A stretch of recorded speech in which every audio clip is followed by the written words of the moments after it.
Hello, welcome to This Week in Politics.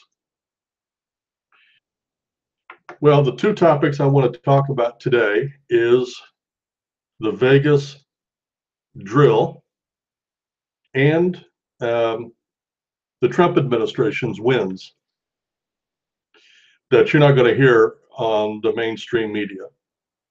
It is truly amazing when you consider the fact that he's had no major legislation gotten through, and the things that the administration has managed to accomplish. It's pretty astounding, actually, and we'll cover all that. But first, I want to talk about the Vegas drill.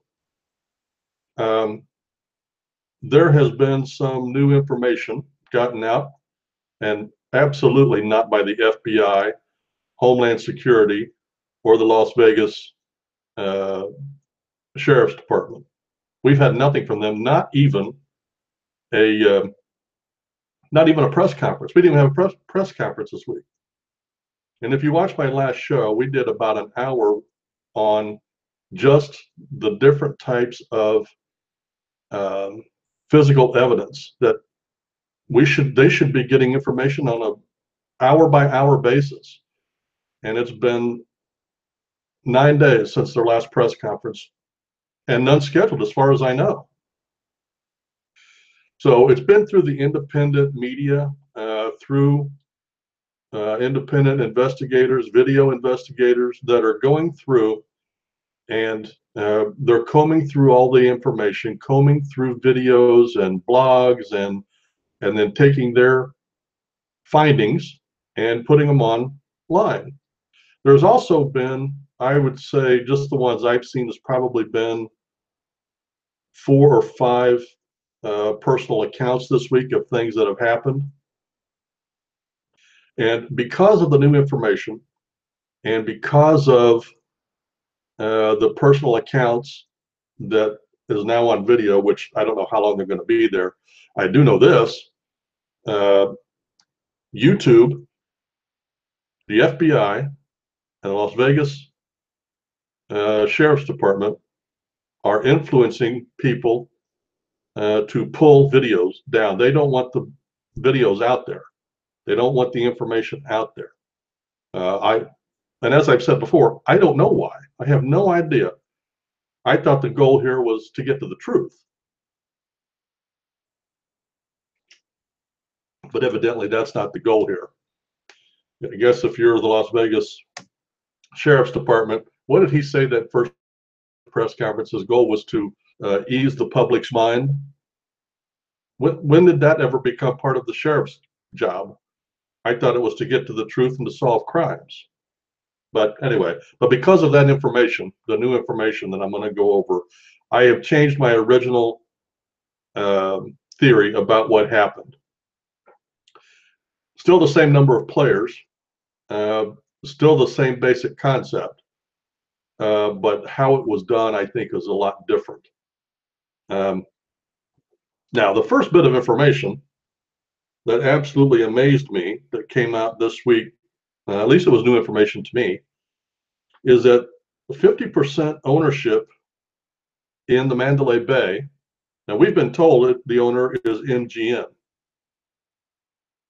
but 50% owner of the MGM is a company called Dubai World. Dubai World, that is a Middle Eastern country. It is a Muslim country, and it is an Islamic country.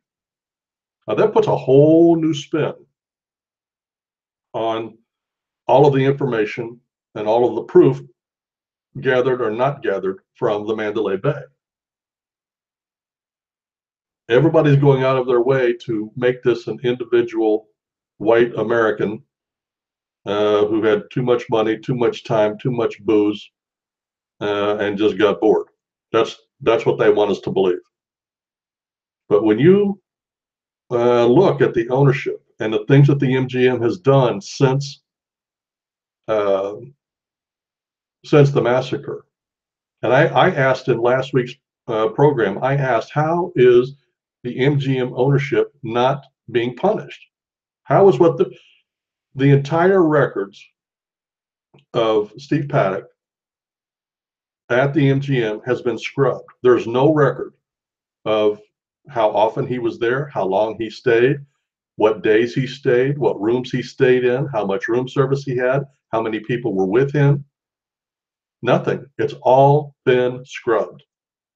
And the MGM did it.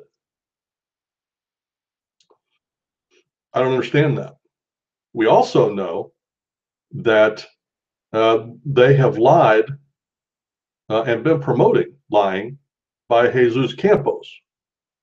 Now we know that because the windows, each one of the windows in that hotel have sensors in them. Because if somebody busts out that window, the owners at the hotel know instantly that that window's been breached, and they would have been on that very, very quickly. So the starting point for this is, for me now, is that the MGM is in on this. They, at the very least, they are passively encouraging this one-man theory. And they are doing everything they can to protect themselves and to promote this theory. We know that the MGM knew about it, and we know that because of all the cameras in there. We know that because of the way the windows were knocked out. We know that because of Campos. I mean, there's just much proof that MGM knew about it. You would have to be blind and whatever to not know that MGM, at the very least, knew about it, and in my opinion, aided and abetted in it. The other thing that the MGM has done is the videos from the cameras. Where are those? Does the FBI have them? And if they do, how come they're not showing them? I believe the MGM has probably, when those videos are made public, the key videos that we'll need will have been taped over, deleted, lost. I'm 99% sure of it.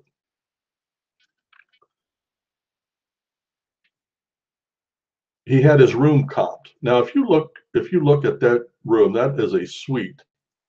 That is a very expensive room, and they had it comped. Is it? And this could be very important as to why they got rid of the records about where he stayed. I mean, if he had always been comped a little one-bedroom room, and now this time he gets a big suite, that should have raised flags. But now we'll never know where he stayed. They could just say, well, he always stayed in that room. Just very, very fishy.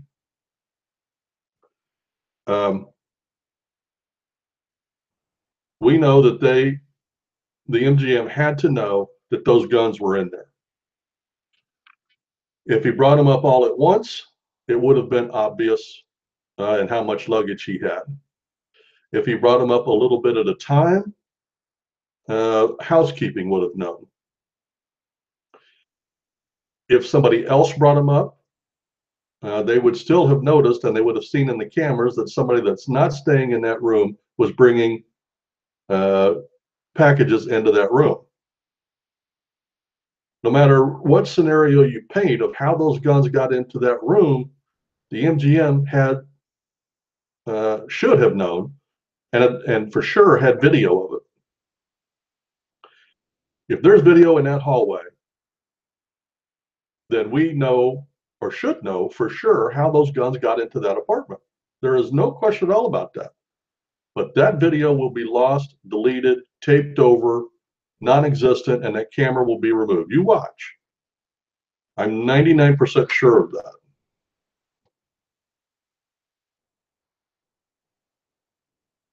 And here's an interesting thing that I was unaware of. There were several smart TVs in that room. Now, a smart TV has a couple of things that could very easily have been done. And I would guess that Vegas, when they put those big high rollers up, they want to know, are they counting cards? Have they got a system? Do they have a partner? How are they doing it? Where are they getting? I mean, they don't comp those guys for nothing. So I'm guessing, this is strictly a guess on my part, but I'm guessing that they have at least one of those TVs, if not all of them, hooked up so that they can watch what goes on in that room, to keep an eye on their high rollers. And if that's true, that is stronger evidence that they knew what was going on in that room and when it happened and what they were doing and how that guy got shot. They'll have all that information. And if it's not true, if they are not taping that, it does not diminish the fact that they knew what was going on. All it does is accentuate it if it's true. But when you think about, even though the potential is there for those smart TVs to be in your room, in my opinion, is an invasion of privacy, whether they've got them hooked up or not. I think we ought to go back to the old-fashioned TVs, but that's just my opinion. Now, here's an interesting thing. In the last couple of videos, I have talked about the picture of the dead body in the room, supposedly being Steve Campos. Now, I don't know a lot about technology, but I was watching one of those videos, and they were going around the room, and they noticed a lot of the things I did. But one thing that they were able to do, that when they did it, it changed my mind about a lot of things. Now, in the last video, we talked about the bullets being on top of the blood and the way the blood, there was 2 levels of blood, and the glove over the hand. I mean, we talked about all that. But what they did is they took the camera or the video and they zeroed in on the face. And here's what I noticed. That body in that video didn't look right. It didn't look, I don't know if it didn't look real or it looked like it had been dead quite a while. I am not a forensics expert, but you can very plainly see on that video that there is something not right about the skin on the face and the way the head is shaped. Now, I mean, I get it, blow a hole in your head and things change, I get it. But there was just something not right about it. It was either a dummy that they had doctored up to look like a body, or it was a body they had brought up from the morgue and put in that position. Again, video will show. But I am not even convinced that that body in that video is Pollack, simply because of all the inconsistencies in that.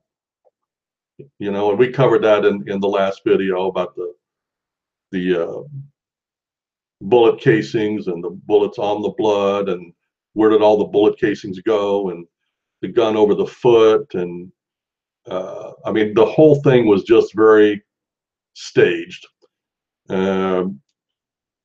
So that was another piece of things that have changed that made me change my mind about what happened.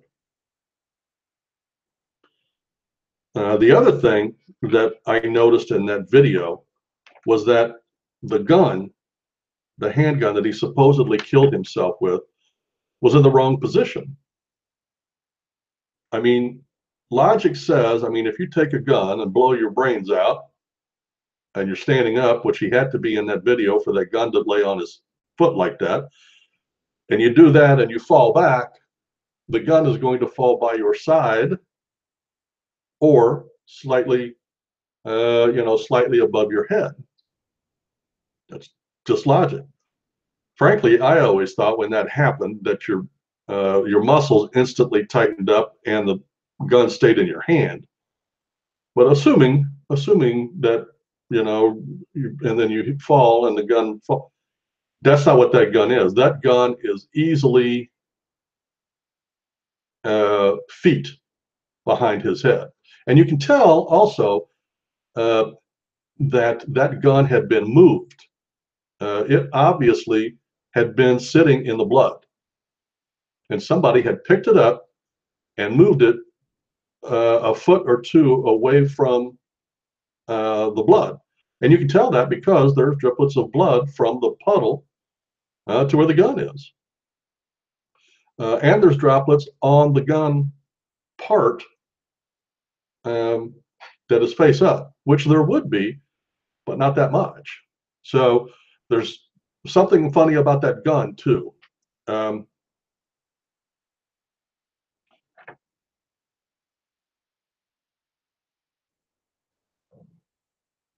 we talked about the gun, the rifle on the bipod that was over his feet. That's how we can tell that he was standing up if and when he supposedly shot himself.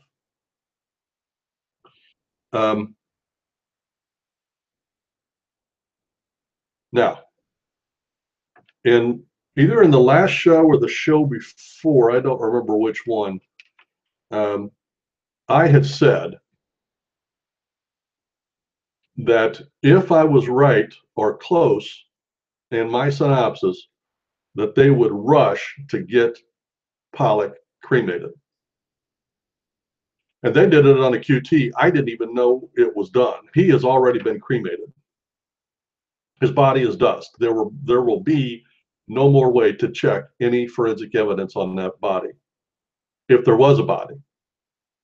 I mean, if it was a dummy, the dummy is gone. If it was a body from the morgue, then they burned a body from the morgue. But anyway, I was right about that. He has been cremated, and they did it quickly. They did it unceremoniously, and nobody knew it. But it seeped out this week that the body has been cremated. One more sign in this case that this is all wrong. There was not enough blood on the floor. Now, we talked about this a little bit, but where he shot himself, there was dry blood that had seeped into whatever kind of floor covering they had, whether it was carpeting or tatami mat or whatever it was. And it was dried and light red. And then on top of that, if you go back and look at that video, on top of that, you will see a puddle of red, a puddle of what is supposed to be blood. But if you take all of that together, there is not enough blood.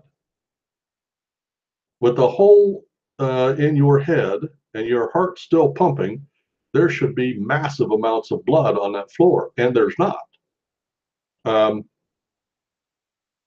Another inconsistencies. Now here's something that I could not see on the floor, but I am taking these guys' word that dissected this video. Now supposedly there were air cartridges on the floor around the body, and these air cartridges are used for guns like BB guns and pellet guns, that kind of thing, those air things. Why were those there? Why would you need air cartridges if you're using heavy duty artillery? That's a good question. And there were several of them there.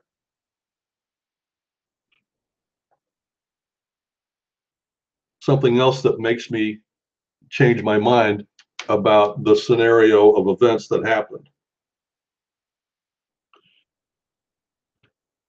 Now, here is the one that I've heard one or two people talk about I mean, everybody's talking about it, but nobody has said it out loud directly, and I'm going to. I have looked at every possible video I can get my hands on of the Mandalay Bay at the time of the shooting. And I have looked at it over and over and over. And I've seen it magnified. I've seen it in slow motion. I've seen it in regular time. And here's what I noticed. There is not one video where I see muzzle flash anywhere at the Mandalay Bay. Not on the 32nd floor, not on the first floor, fourth floor, not on the fifth floor, not on the 31st floor, no muzzle flash anywhere. And that's impossible. If you're using a high power weapon and you're using it and firing it in rapid succession, the muzzle flash would be so bright that you could stand relatively far away and still make out the guy's face. And I said this in another video. Military guys will tell you that when they are trained shooting in the dark, they are told to aim for the muzzle flash because it's bright. You can see it, but there is no muzzle flash anywhere visible. Now, there was one video that the cab driver shot that it looked like on the fourth floor, but when you look at it, it is not in succession. It is not in a pattern that would show steady shooting. I believe it was a reflection of something else, a strobing there on the strip. That was one of the times. That was one of the instances that helped me to form the first opinion I had about how they got out. I was assuming it was muzzle flash, but on closer look, I'm not convinced of that. In fact, I'm more convinced than ever that that is just a reflection from something on the strip. So, no muzzle flash at all. Now, they do say there are things that will suppress it, and even okay, but it doesn't get rid of it. And of all of the video and all of the places that are shown in slow motion, there would be muzzle flash visible, and there's not at all. And here's one. And I was watching a video by a couple of military guys who have been in battle and have used those weapons and are very familiar with those weapons. And here's what they said, and this never crossed my mind. They said there are no such things as minor wounds with those bullets. As an example, they said because of the size and the caliber of the bullets being used, if one of those bullets hits your arm, it blows your arm off. If it hits you in the torso, it blows a hole in you. So if it was those guns hitting those people in that crowd, when we look at the video, we shouldn't see people just falling down. We should be seeing pieces of arms and legs and guts and brains and all that stuff laying on the ground, and we don't. In fact, I had to look really, really hard to see any blood at all, and frankly, I never did. I did find a video where I saw one guy that looked like he had been shot a couple of times, twice in the arm and once in the side. And then another lady said she got shot, but I never did see the wound. So I'm not doubting that there were shots fired. I'm not doubting that people were hurt. I'm not doubting that people were killed, even though we have no death certificates and we have no names, which is very odd to me. When you think about 9/11, we knew that was a terrorist act. We had the names of everybody on that airline in hours. We had the names of everybody in the towers within a couple of days. The names of and there was thousands, okay? Here, we've got 500, 600, no names, no death certificates, no pictures of the wounds. We don't even know the names of the hospital staff that helped these guys. That's not normal. That's not how any of these have been done in the past. There should have been massive wounds. If he hit 550 people with rounds from that thing, there should have been 450 deaths, not 50. Again, I did not see any blood visible in the venue. Like I said, I did see a couple of wounds that looked like blood, but again, on video is two-dimensional, not three-dimensional. I've seen no video or pictures of holes in the concrete. Now, I did see on one video that there was holes in concrete from a completely different angle. This guy was saying that there was shots coming from an empty field on the other side of the venue, which I discount that. I don't believe that to be true. And to back it up, he said that there was a slab of concrete and there was 3 sets of holes that were very circular, very tight in a pattern. And he said that was from those weapons. The size of those holes were half the size of a pinky into the concrete. Again, I'm no forensics expert, but I would think that if you shot a bullet that was several inches long and the circumference of a thumb, and you shot it at concrete, first off, if it didn't crack the concrete, there would be a huge hole and splits. And if you did it over several, like in a circle of about 4 or 5 inches, if you put 6 holes in there, it would have cracked it. There would have been a big hole there. There wouldn't have been just solid little circles. So I discount that. I don't think that's accurate. There may very well be bullet holes, but not from this instance, and not from those guns. So I don't think that's possible. Somebody else made an interesting observation, and so I went back and watched the videos, and he was right.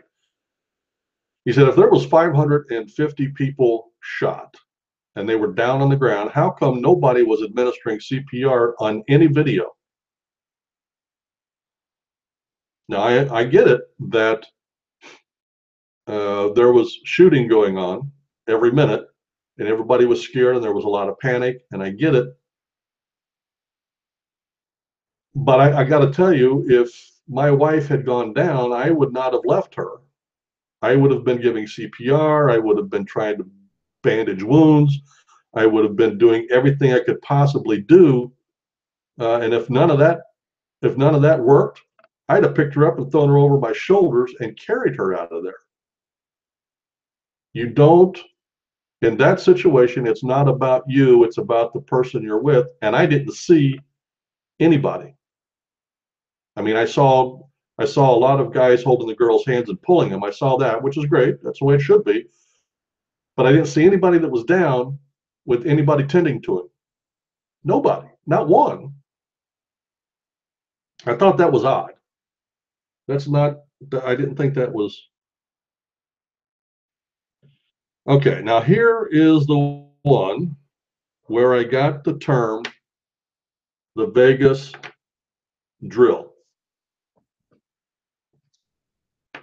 There was a video that I was watching, and the guy was talking about, they did a show a lot like I did a couple of weeks ago, going down all the questions that they had and what they had found out. And I had talked a couple of weeks ago about, give us the name of the patients, give us the names of the family, give us the names of the doctors that were working on them. Let us see the death certificates. Let's go talk to the coroner, which, by the way, they did. Very interesting story about that, by the way. And none of that's been done. Not one. And to give you an example of how odd it is, remember I said there's no such thing as a minor wound with those kind of weapons? Of the 500 and whatever the number was, 550 some that were wounded and taken to the hospital, over 500 of them were released the next day. Really? 500 of them released? Now we were told on the radio, or by, I think it was the sheriff, that the ones that were left, which would mean around 50, were in critical condition. Okay, give me their names. Nothing. So here's what these guys did. Well, first off, they saw a video that I hadn't seen, and the people that made the video said that they called the hospital and asked how many gunshot wounds were admitted tonight. And I guess there's 3 hospitals in close proximity to there. They called all 3 of them, and all 3 of them said, we haven't admitted anybody with gunshot wounds tonight. Then the guys that did this video called, and they did the same thing. And the first hospital they called, the lady picked up and they said, how many gunshot wounds did you admit last night? And she says, we haven't admitted any gunshot wounds. And then she goes, oh, you must be talking about the drill. Wow, seriously, the drill? The conversation ended, and it was left up in the air. So you got to ask yourself, what drill was she talking about? And she said it in such a way that everybody in the hospital knew about the drill, whatever the drill was. So if there was a drill going on, the people that were admitted that supposedly had gunshot wounds weren't really shot. Interesting. I don't know if I put that on the category of I believe it or not. I would probably have to make that phone call. Now, by this point, I'm sure the FBI has gotten to everybody in the hospital and all the workers, and everybody is going to say nothing. Which brings me to the coroner. I watched a video, and I'm going to plug this guy again. I really enjoy his stuff. On YouTube, he's got a show called Crowdsource the Truth. His name is Jason Goodman, I believe. But anyway, and he's been doing all of these videos. He does 1 or 2 a day. So anyway, he goes to the coroner's office in Vegas. And somebody comes to the door who was a female who claimed to be the coroner and would not, I mean, first off, the door was locked. So he knocked on the door. This lady comes to the door, and she just cracks it and says, we're in lockdown. You can't come in here. So he talks to her for a few minutes, and she is insistent. She says basically nothing, but she does give her name, and she does say she's the coroner, and she doesn't know how long they're going to be in lockdown. But here's the interesting part. As he's walking away, he says, I thought the coroner was, whatever his name was, a he.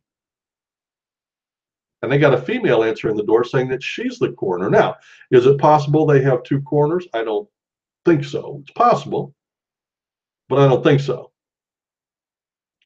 Otherwise, the information he would have gotten would have said there are 2 or 3 coroners or whatever. But when he asked who the coroner was, he was given a man's name. And here we had a female answering the door saying the coroner is on lockdown. Now, why would the coroner's office be in lockdown? I mean, just another one of those interesting things. But anyway, so the hospital staff said it very nonchalantly, but very matter-of-factly, oh, you must be talking about the drill. As we talk about the coroners, I mentioned this before, no death certificates. If there were death certificates issued, we could go and use those names and go back and check with the families and find out, retrace their lives, make sure they were there. Now, and I am not a conspiracy theorist, but one of the guys that I was watching said he believes that the FBI is going around to people that have recently died and trying to convince them to use their name on death certificates and change the death certificates to show that they died that night. Possible. I'm not sure that I believe it, but it is possible. Here's another really interesting thing. And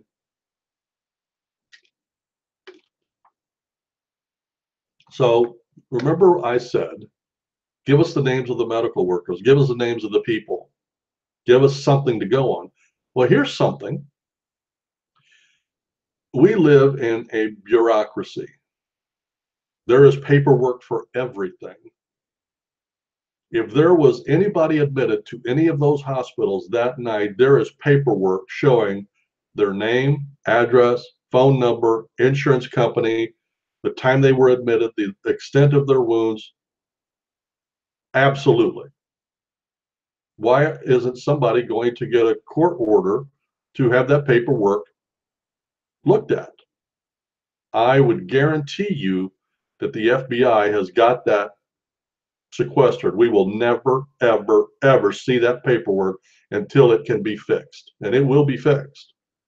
Because eventually, the Freedom of Information Act will kick in, and they're going to have something to show. But between now and that time, they are not going to do anything until they can fix it. And the FBI will fix it.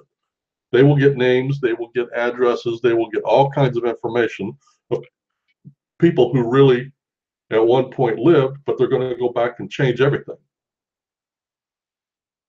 Or these people really were in the hospital at that time, at which point we can go and check.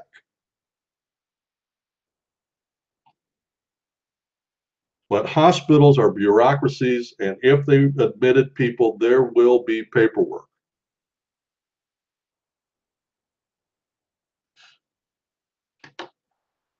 Another odd thing that I saw when I went back and looked at the videos of the night of the shooting in the venue, there did not seem to be a sense of urgency to get out. Now, everybody talks about, when you're talking to the people, when you see videos of them, they say there was chaos. But I got to tell you, when I saw video of a back shot showing the front of the stage, okay, and you start seeing a couple of people running, you don't see the whole audience moving in mass. It's kind of like it happens in stages. Now, when I first watched that, I thought, well, the people on the one side had bodies dropping, so they knew what was going on. The people on the other side didn't know that. But that doesn't quite catch it in an enclosed area like that. If 10% knows there's bodies falling, there would have been yelling and screaming, especially after Jason Aldean got off the stage. The lights came on and everybody saw what was going on. Everybody there should have gotten up and started running like a herd, and they don't. They look like they're moving quickly, but it's not like they're running for their life. It's the oddest thing.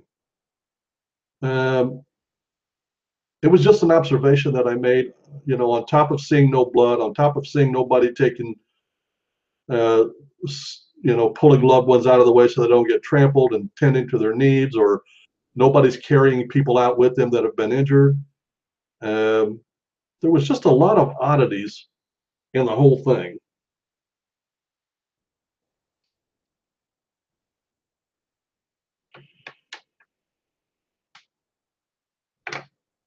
There have been 4 witnesses that got out alive that have died, and this happened within the first 2 weeks afterwards.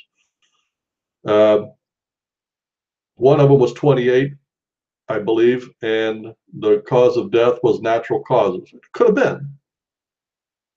And the other 3, and I had their names and ages and who they were. I think I put that in the last show. And they very well could have died. I just found it odd that 4 people had died almost immediately after the show. I guess if you have 22,000, the odds of 4 of them dying in the next week, I guess those are about average odd. Just odd. I just found it odd.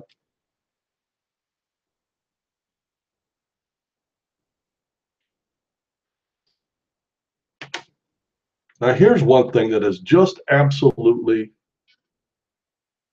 baffled me. It's the press. When we had 9/11, the press, it was 24/7 coverage. From They would make an hour show out of the smallest minutia. It was on every channel.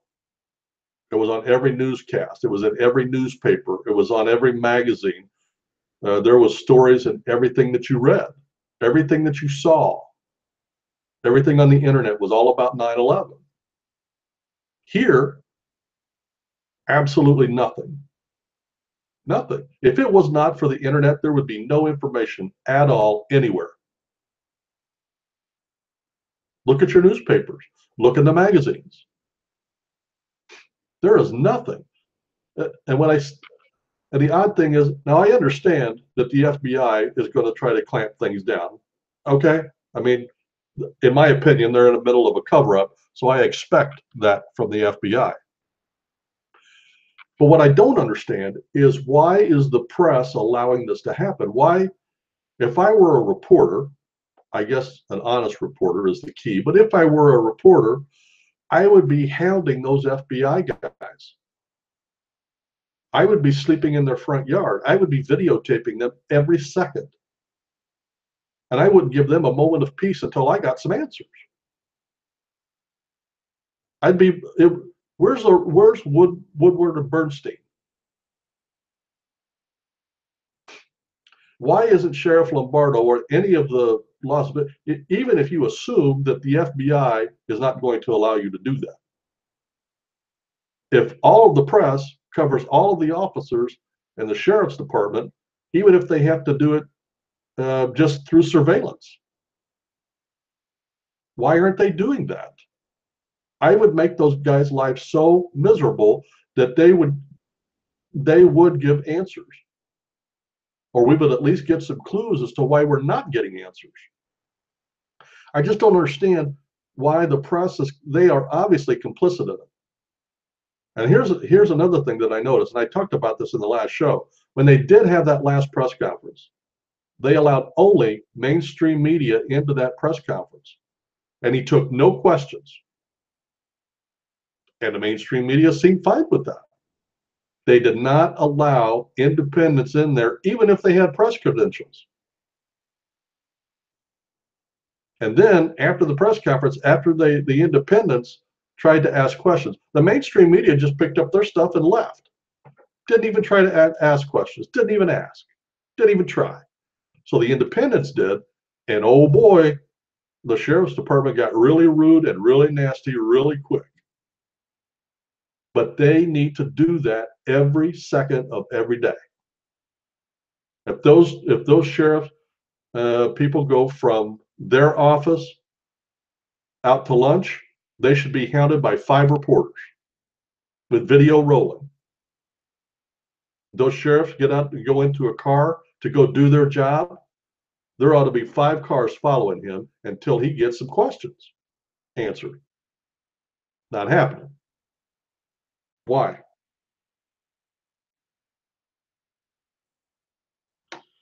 Now, we also know that, and this happened in Hollywood, not in Las Vegas, but in Hollywood, there was an ad run for crisis actors. I didn't even know that was a thing. But evidently they were paying $20 an hour for crisis actors in Las Vegas. They wanted you to go to Las Vegas and you could have an acting job for $20 an hour. Why? Why didn't they advertise in Vegas or Reno? Who would drive all the way from Hollywood to Vegas for $20 an hour? And who knows how many hours? Just odd.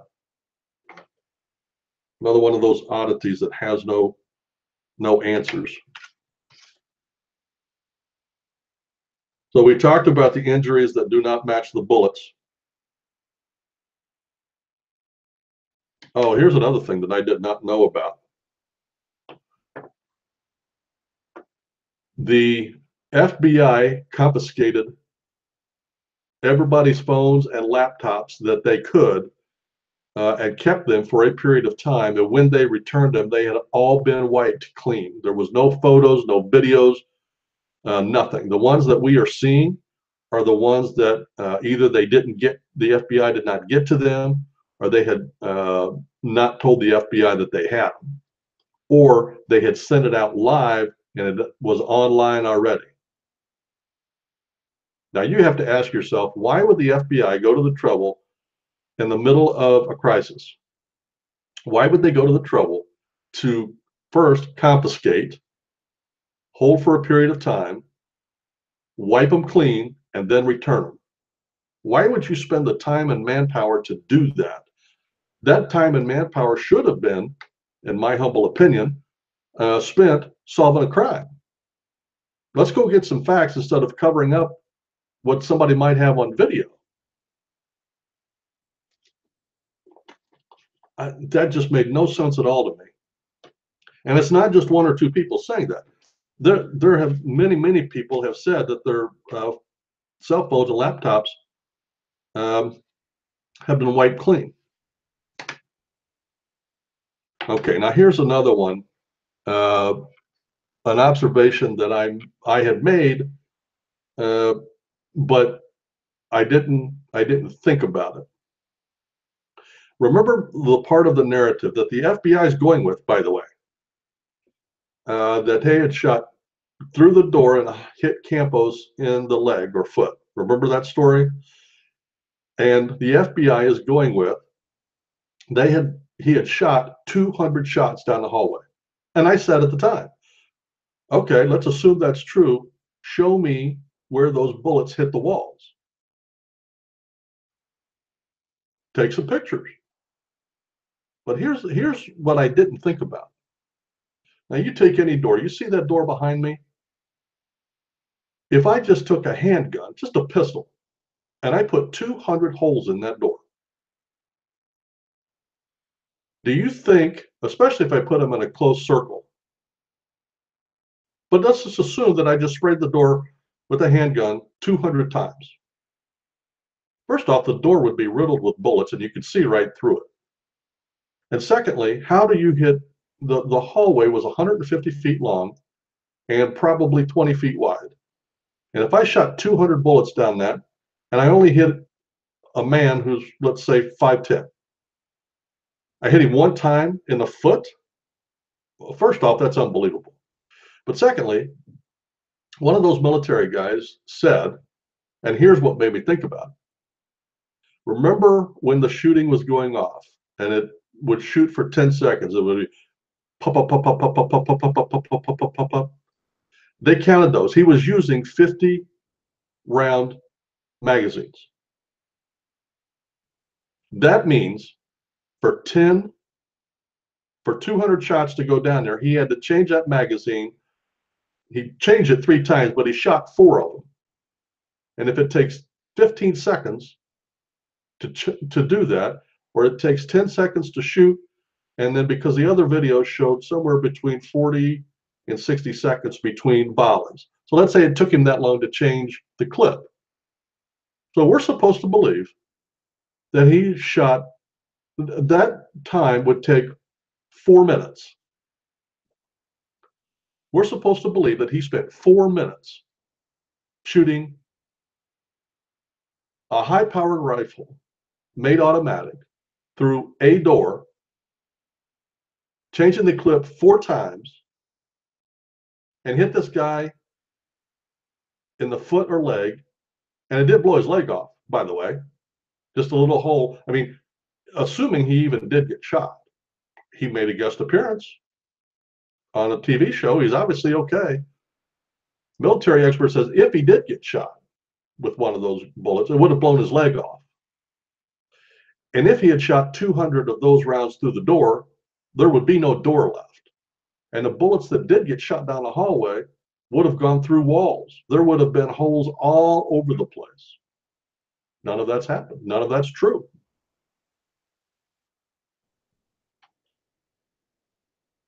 There was not 200 shots. That was a lie. Oh, here is the names of the 3 eyewitnesses that have died since then. This was like within a couple of days. The 28-year-old I was thinking about, her name is Kimberly. She was 28 years old, and she had said that there were multiple shooters, and I think she had video proof, which is gone. Then there was Jose Campo, that was missing at the time. Now there is questions about whether the guy that we saw on TV is even the real Campo. Then there was a guy by the name of John Bellman. He committed suicide. Well, that reminiscent of the Clinton. He died from somebody committed suicide on him. Then there was another guy named Chad Nissahamera. And he was found dead in a parked car, if I remember right, if I can read my handwriting.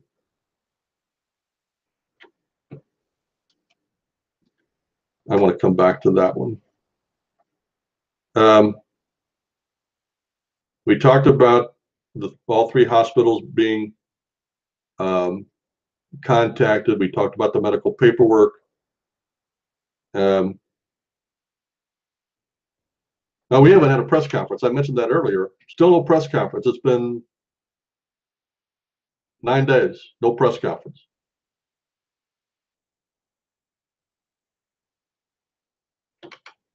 Here's what I think we can say safely about the shooting at the venue and the people that were wounded and killed. It is based on what we have now, based on what I've seen, based absolutely not on what the officials are telling me, because I think every word that comes out of their mouth is a load of hooey. But I think we can pretty safely assume that all of those injuries were caused by lower caliber bullets. Remember the guy that I said looked like he'd been shot 3 times, twice in the arm and once in the side? He held his hand up, or his arm up like this, because whoever was tending to him said, "We got to stop this blood from flowing. He's got a tourniquet on him, but it's not working." He said, "Hold your arm up." So he held his arm up like this, and that's when they found the one under the chest. But you could see in his upper arm is where he was shot, and you could see what appeared to be 2 gunshot wounds. If those were those high caliber bullets, his arm would have been blown off if he'd have been hit twice, and he would have been killed had the one hit him in the chest. But it appears to be lower caliber bullets. That would certainly explain why 500 people were released the next day. I mean, if they were shooting 22s at them, and it hits you in the arm, it's going to hurt, but they put a bandage around you, send you home. I don't understand, however, if the guy that I saw was actually shot, why was there no hospital that he was admitted to? It was just odd. And the lady that said that she was shot, that I didn't see the wound in, why was there no record of her being admitted to the hospital? But now here's where we go.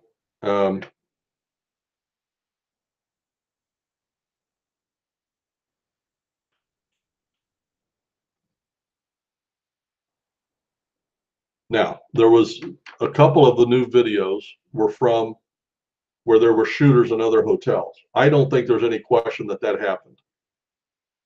There have been too many people coming forward telling too many stories that look and sound too familiar. I believe that is true. I believe there were multiple shooters. I believe they were multiple shooters at each hotel. I think there was at least 3 hotels involved. And I believe that the MGM Mandalay Bay was not one of them. I know, right? Here's what I think happened. Remember the cartridges that were found on the floor? I believe they used fake weapons to imitate the sound and not shoot bullets. That's why there was no muzzle flash. That's why there was no muzzle or bullet casings on the floor. That was done to create cover for what was going to happen in the next couple of hours. Now, remember, the shooting stopped within 10 minutes. And one of the questions that we all had is, what stopped him from shooting? And the FBI originally went, their story originally was that Jose Campos was a hero because he had stopped him from shooting. I don't believe that for a second. So you have to ask yourself, well, what possible motive would he have to stop shooting? I believe it was created, that sound was made, the windows knocked out, the scene made in the room, everything pictured to draw attention there. It's kind of like the shiny ball, you know. Watch the shiny ball here, but don't look at everything we're doing over here. Keep your eye on the shiny ball. Mandalay Bay on the 32nd floor is the shiny ball. Everything else that we're going to talk about in a minute was everything else. This was the real plan. This is the shiny ball. Okay. I believe there was probably 4 or 5 kill zones, if you will. The first one, which was to start everything going, was the venue. I believe there was 1 or 2 shooters inside the venue, and they were using lower caliber bullets, and they probably had silencers on their weapons, and I believe they were probably using handguns so that they could blend in. Their goal was to kill and wound as many as they could without getting caught. So they started in one corner with like fish, you know, because it was the closest spot to where the Mandalay Bay was coming in, and it would have made logical sense. So they started there. They killed as many as they could, and as they were moving out, they kept shooting. Now, in every video that I have seen, when you talk to people that were there and as they were leaving, especially after they got out of the gates, every one of them said the shots sounded like they were getting closer, like we were being chased. Well, how is that possible? And if they were using automatic or semi-automatic weapons, how come we didn't hear the sound? How come we didn't see muzzle flash? First off, the lights were on when most of that shooting or most of that killing happened. Secondly, if they were using silencers, you wouldn't hear them, especially above the roar of the crowd, especially if they were lower caliber weapons. So I believe that's what it was. So they ushered, through panic, they got everybody out of the venue. Now, everybody out there is now going to go for cover. So where did everybody go? They went to the nearest hotels around there, away from the Mandalay Bay. Now, of the videos that you watch from people that were in these different hotels, like the Aria, like Hooters, like New York, New York, there were several videos from these different hotels. The one thing they all have in common, oh, the Bellagio was the other one. Yeah, that's right, the Bellagio. There's live video from there. Say they all have in common is that there was a rush of people coming in. All right. Now, why would there be a rush coming in? Now, and here's an interesting thing. Remember, the shooting stopped at about 10:15. All right. The shooting stopped. The video at the Bellagio was taken at about, I think she said 11. So there was a 45-minute time.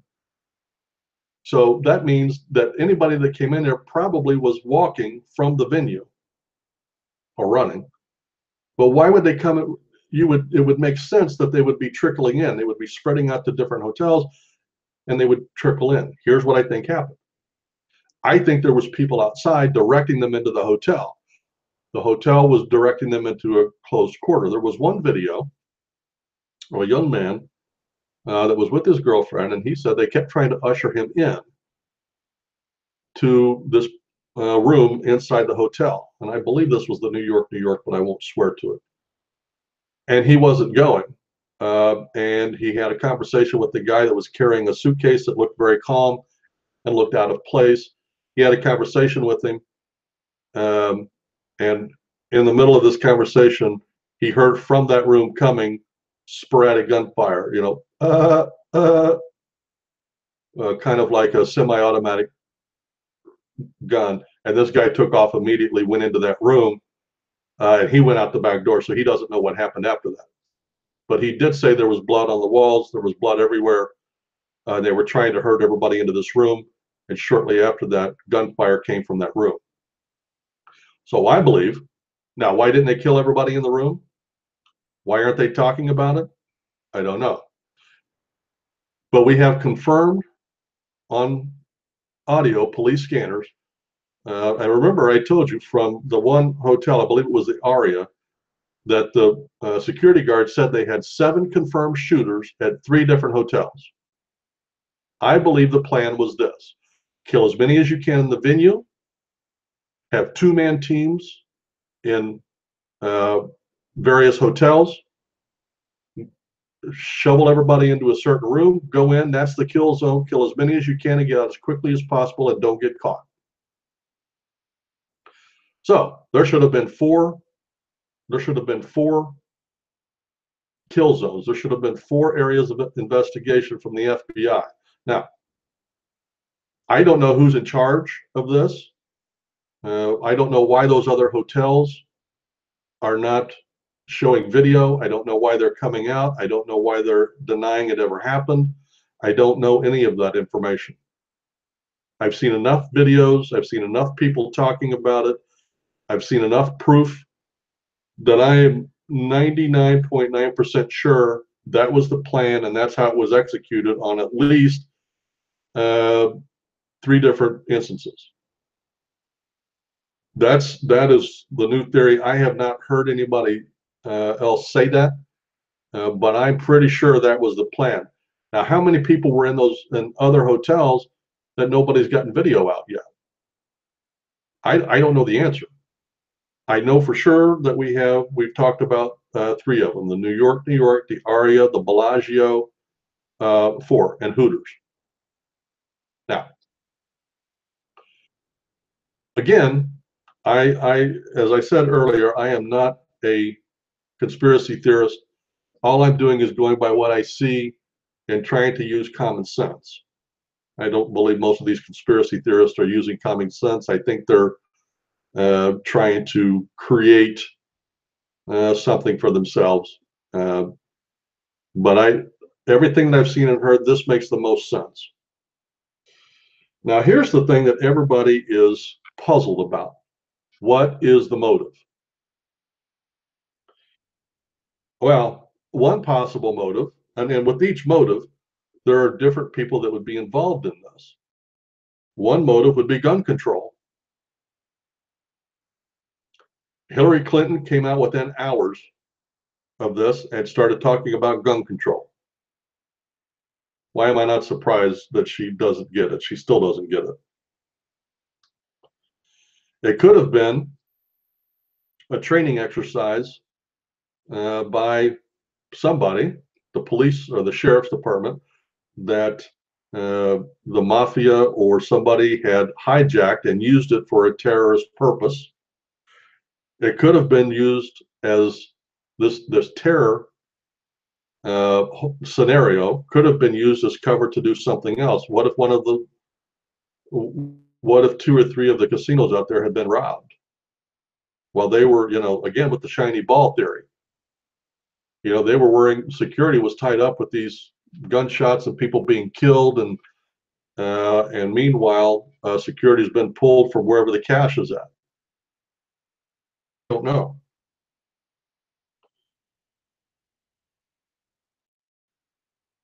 It could have been just to create terror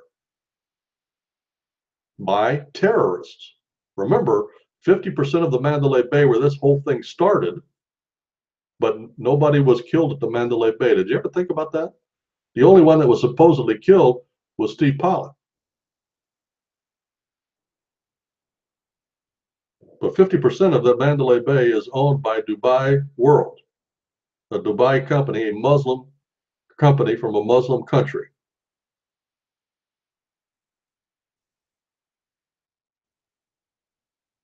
It could have been, for some reason, the FBI or the mafia or somebody wanted to temporarily take over the Las Vegas Police Department.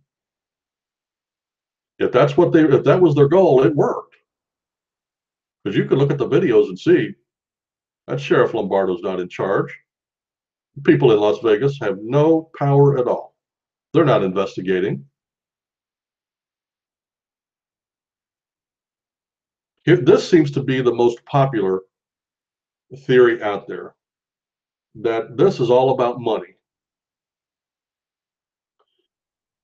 That there's going to be a major push to have scanners and metal detectors installed in all of the casinos out there. And once that's done, it'll be to Atlantic City and then Mississippi, and then before long it'll go all government buildings and then the public buildings, which would include schools, and I guess the major company that does this, somehow or other Soros is involved. I don't, and they use as proof for that, they use 9/11, because right after 9/11, remember, all the scanners and metal detectors went into all the airports. So somebody made a killing off of that. That's true. But would they kill that many Americans for money? Man's depravity to man never ceases to amaze me. So yeah, they probably would. So I don't know. Those are some possible theories. I have no dog in that fight. I think once you figure out what the motive is, it'll be very simple to figure out who the killers are. But one thing I do know for right here and right now, there is killers on the loose. And I'm pretty sure that was not Steve Pollack laying on the floor in that apartment in that picture. So time will tell. I thought I was going to be done with this story, but the longer it goes, the more obvious it becomes to me that they have no intention of solving this. In their mind, it's solved, and now they're going around trying to fix the evidence instead of following the evidence and finding the truth. So the whole purpose of this program was so that we can document things, like with the JFK thing. And 50 years from now, they're going to go back and they're not going to have very many newspaper articles because it's been shut out. There's not going to be very many videos because they're pulling them down. There's not going to be very many anything because they are completely trying to wipe everything clean. With this program, and I'm probably going to do it on a regular basis, it looks like, until there's nothing else happening, they can go back and at least see the circumstances that was going on, what the evidence was or was not, how it was handled, and the sequence of events. And if that happens, great. And I hope it is used for that. So let's go to the next issue that I wanted to talk about. I want to talk about the Trump agenda.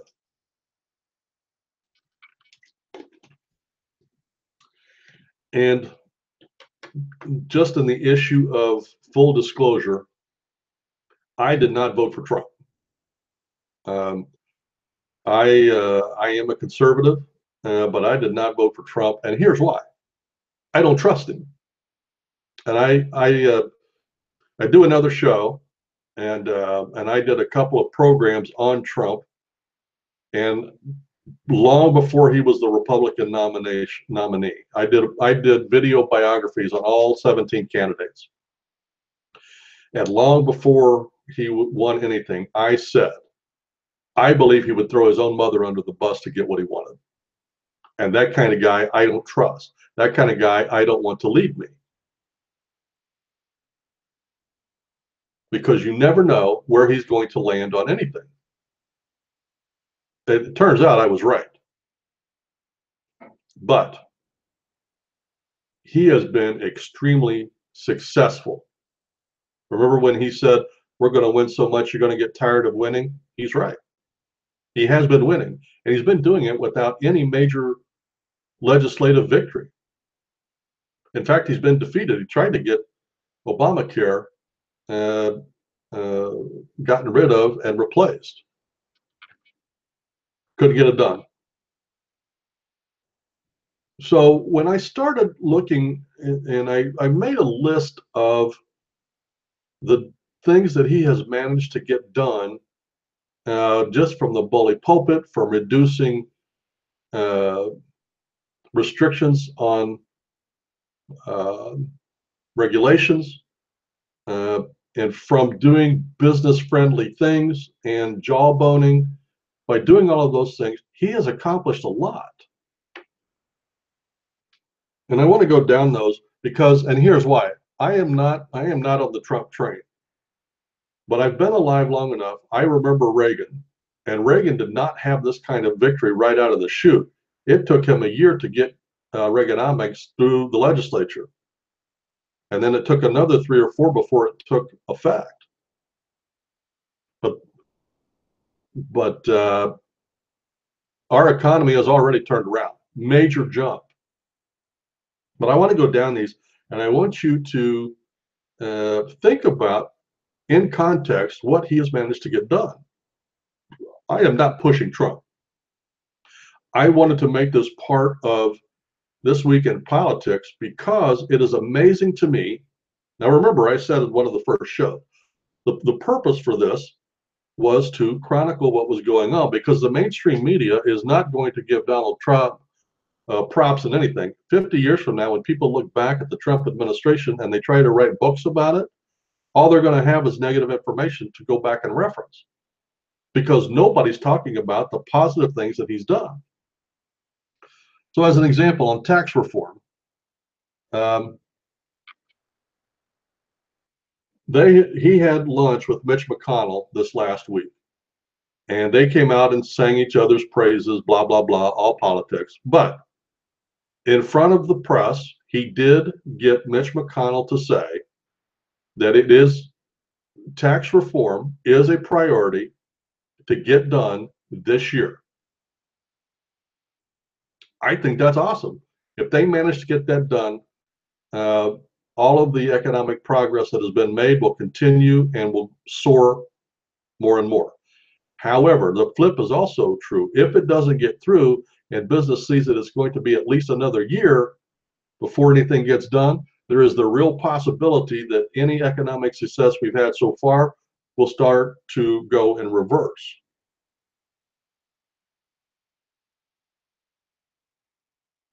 The next issue is the economy is doing extremely well.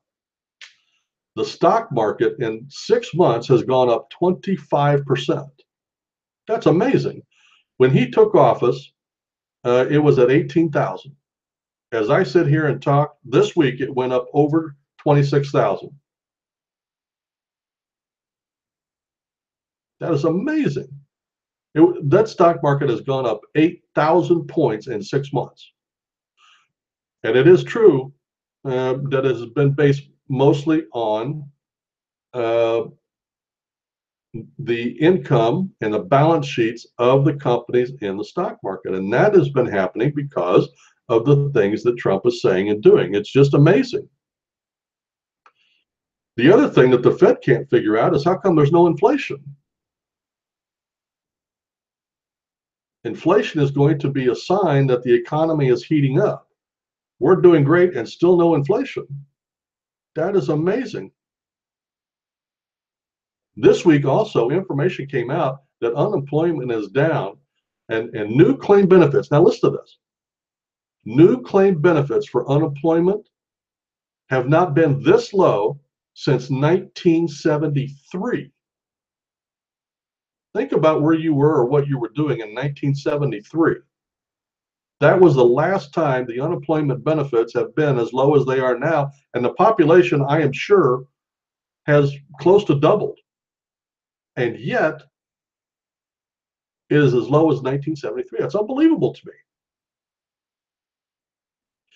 When he was running for president, he said he wanted the GDP to be at 3%. And everybody said that's impossible. We were running around 1% GDP growth year in, year out. Last month, it came out that it was at 3.1%. Absolutely amazing. They just this week came back and upgraded it. It really was going at 3.2%.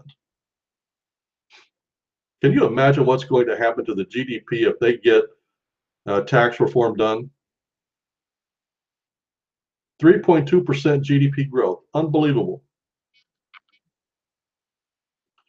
And one of the ways that he has managed to get that up is he keeps reducing many of the regulations that Obama was putting on. As an example, in the coal industry, Obama was trying to put, and in fact, Hillary and Obama were talking about, their goal was to put the coal industry out of business. Donald Trump came right back and said, no, we're not. And he went back and got rid of all the regulations and also reduced regulations on fracking.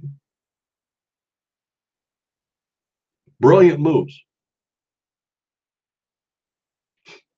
One of the things that's getting done very quietly that I didn't know, and I did a program not too long ago, and I was talking about how disappointed I was that the judgeships were not getting filled on the federal level. Evidently, they'd been getting done, but I hadn't heard about it. As I understand it, there is somewhere between 150 and 200 open judgeships, and they have gotten, I think, 50 or so filled, and they are working on the rest. That's amazing. And one of the major accomplishments is getting Gorsuch on the Supreme Court. He's young, he's conservative, and that is the message and the method that Trump is using for all of his judges.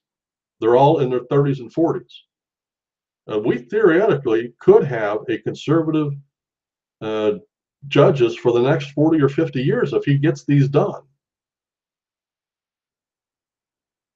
Obamacare, he could not get Obamacare repealed, but he's taking the guts out of it piece by piece by piece.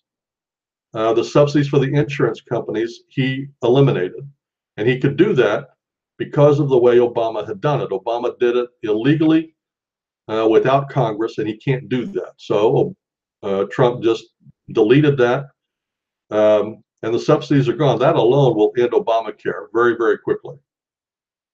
But he's done other things, and I don't want to go into the specifics, but he's piece by piece, he is dismantling it through administrative action. And one of the ones that he did was to allow health insurance policies to be sold between states. I mean, like if you live in New York, you can buy one from Pennsylvania. That will increase competition, which will bring prices down. On the NFL, he stepped in, and again, all the mainstream media said he made a mistake. Politicians saying that he had no upside to it. He stepped into the NFL debate about the players taking a knee, and he has called the owners and the players out, telling them they need to fix this. Well, some of us conservatives jumped in there and said, not only should you stop watching it on TV, but stop buying the tickets and going to the stadiums. And it came out this week that ticket sales were down 31% in the NFL and their stadiums. This 31% sales drop, that will get the attention of the owners. And it did. And they had a meeting, and they came out of the meeting, and they leaned more left instead of doing the right thing. So this continues.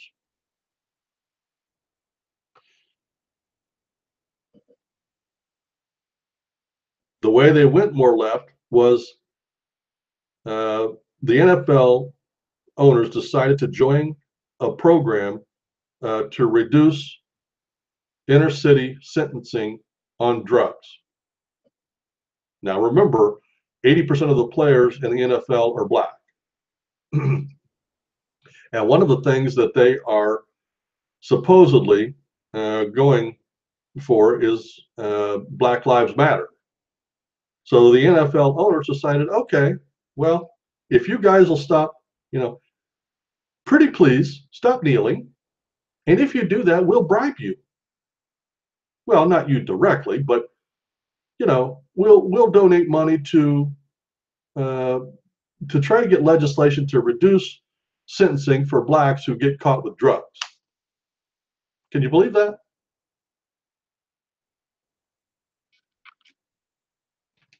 But anyway, that was their solution. I don't want to get political. I just want to bring the facts. But that was the solution for the owners. That's not going to work. They believe what the left wing believes. They still don't get it. Americans want to make America great again, and these overpaid crybabies are blaming America for their problems. I have been saying for several years now that the Tea Party needs to go after these rhinos and elect Tea Party candidates to take them on in the primaries so that we can get them into Congress. They need to make a concentrated effort, and they haven't. The Tea Party has not done that. However, Bannon has, and Bannon is the owner of Breitbart, the conservative news people. And he has gone around the country. He has picked certain races. He's picking conservative people, and he's going to put his money where his mouth is. This is awesome. This is absolutely awesome. And there are several races that I believe he should concentrate on, and I know that he is. This election cycle will be Flake in Arizona, the one up in Alaska. Her name starts with an M. I can't remember what it is. We've already won. Well, he's going to support Judge Roy Moore down in Alabama. And there was probably, I think, a half a dozen other ones that he picked. And if he's successful in 3 of them, that will be awesome. And I think time will tell. But I wish the Tea Party would do this, to stop leaving it up to one person to take the cause. And the other big one that the mainstream media is not talking about is immigration, or should I say illegal immigration. The mainstream media doesn't like to make that distinction. To them, it's all immigration. And by the way, here's a little trick they're using. They're trying to get away from the word immigration because when conservatives talk about it, they have started to nail the left on this by saying illegal immigration. So what the mainstream media is doing now is trying to change the verbiage from immigration to refugee, trying to make those terms interchangeable, and they are not. They are completely separate ideas, completely separate circumstances. But the press, for their talking points, are trying to make those terms interchangeable. And watch that. Be careful with that, because that's not accurate or true. But we just passed the budget this week, and I have not heard if funding was in there for the wall, but we do know that the wall is currently under construction in San Diego. We know that's a fact. The illegals, immigration is down 75 to 80% coming across the border in Mexico. And you say, well, how is that possible? Well, each one of those people that come across the border usually pay somebody to bring them across. And they understand now that with Trump in office, they've got more border guards that are going to enforce the law and catch them and send them back. So each time they get sent back, they have to spend thousands of dollars to try to come back. Why waste the money? Another thing he's doing on immigration, is he's cracking down on the sanctuary cities and states. Now, it's in the middle of a fight right now, but it's very obvious to me that the feds will win on this. The sanctuary cities and states, which, by the way, Illinois is a sanctuary state, which irritates me, and California is working on it. But what they're saying is if an illegal gets caught in prison, the law from the feds say if that happens, you are to contact ICE agents so they can come and pick this illegal up and ship him back to wherever he came from. Sanctuary cities are saying, no, we're not going to do that. We're going to let them go back into society, commit more crimes, and then come back here and we're going to have a revolving door. Trump has said, okay, that's fine. You go do that, but no money from the feds for police departments. And the police departments rely heavily on federal funds. So when Trump turns the money off, things are going to start happening. Now, he hasn't turned it off yet, but he's told them that he's going to. There are some cities and states that are taking him to court. They're going to let it play out in court, and then it's going to happen. There's no doubt in my mind. It's very simple. I mean, the logic here is very, very simple. You want my money? Do what I say. You don't want to do what I say? That's fine. Then don't take my money. Very simple logic. I don't know any way that the liberals are going to fight that in court unless they go to liberal judges, which they did, by the way. They joined in a class action suit, I believe. I think there was a half a dozen attorneys general that filed this lawsuit, and guess where they filed it? In the 6th Court of Appeals in California. Of course they're going to win there. And that court is the most overturned court in the country, and they will. And it'll go to the Supreme Court, and the Trump administration will win there. And then these sanctuary cities are going to back down. They have to. They're not going to let their whole police departments go to hell in a handbasket over some illegal criminals. And the last thing that he's done on immigration is he has put travel restrictions on people coming into this country legally from other countries. Instead of just opening the door and letting anybody come in, he sets some guidelines for them. You can't go on the public dole. You have to have a skill that we need in this country. You don't get to bring your 75 relatives. You can come in and bring your immediate family, and that's it. So he's doing common sense things. And of course, the left is fighting him on it. And there's another fight in the courts right now. They went through one time and he won that one. He extended it this week, and they're fighting it, and he will win that one. So overall, I'm going to wrap up now. So overall, on the Trump agenda, he's doing some amazing things. It never ceases to amaze me how the press in general speak as one voice. They write as one voice. They speak as one voice. They do everything as one voice. None of this, very few of this facts has ever been gotten out by the mainstream media. This is all independents that are getting this information out, and that's what the left doesn't understand. Because of what they are doing, they are forcing people to go away from them and to the independents to get the news. That works great for me. I hope they keep doing it. All they're doing is shooting themselves in the foot.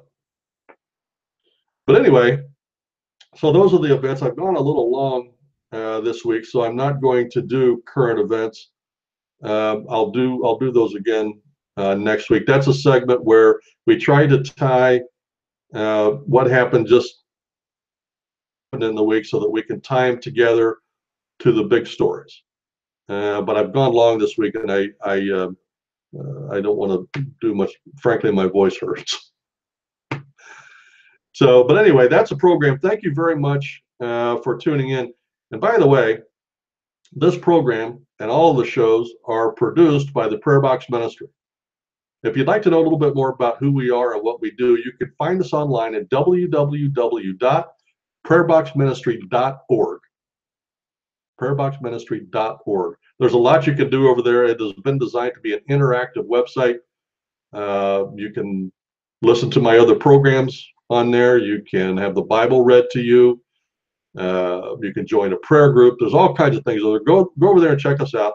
It's www.prayerboxministry.org.